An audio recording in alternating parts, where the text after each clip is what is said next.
Molto bene. Si intitola Le carte in tavola.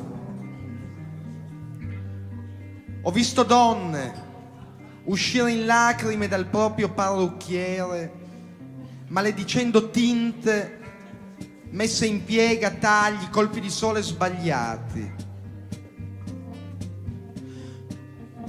Ho sempre pensato che i cessi pisciati sia colpa dell'uomo, finché una donna mi ha confessato che per non sedersi esse sono in grado di farla stando intrespolate in piedi sulla tazza, spisciazzando tutto.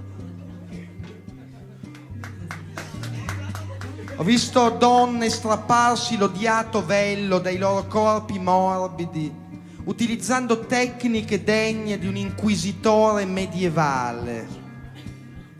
Ho visto gambe traballanti su tacchi inauditi sfidare le leggi della gravità, dell'equilibrio e del buonsenso.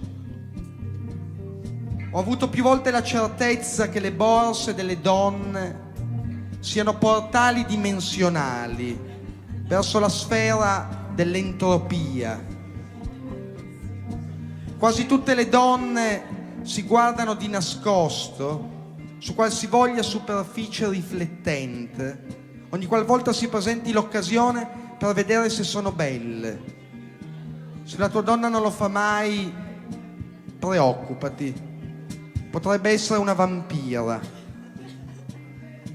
Da quando sul mio blog ho messo una poesia che si intitola Io ho visto le donne nude, ho ricevuto ad oggi 18.414 visite di gente che cerca su Google donne nude, contro 18.290 che cerca il mio nome e cognome. La poesia è stata inserita 6 mesi fa, il blog è stato aperto 5 anni fa.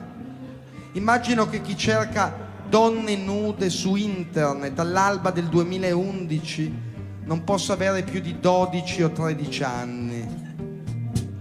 Se io avessi avuto internet a 12 o 13 anni mi sarei devastato di seghe, garantito al limone verde, signori. Mi spiace di essere andato fuori tema, la poesia era iniziata benissimo. Comunque giuro che se leggerò ad alta voce questa poesia davanti a un pubblico sensibile o a bambini non dirò seghe ma pippe o pugnette come fanno alla televisione.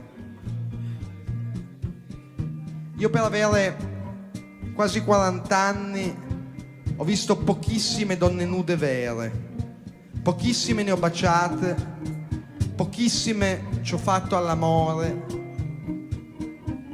Le tette in assoluto è la mia parte preferita sessuale. Gli occhi, quella che cambia le carte in tavola.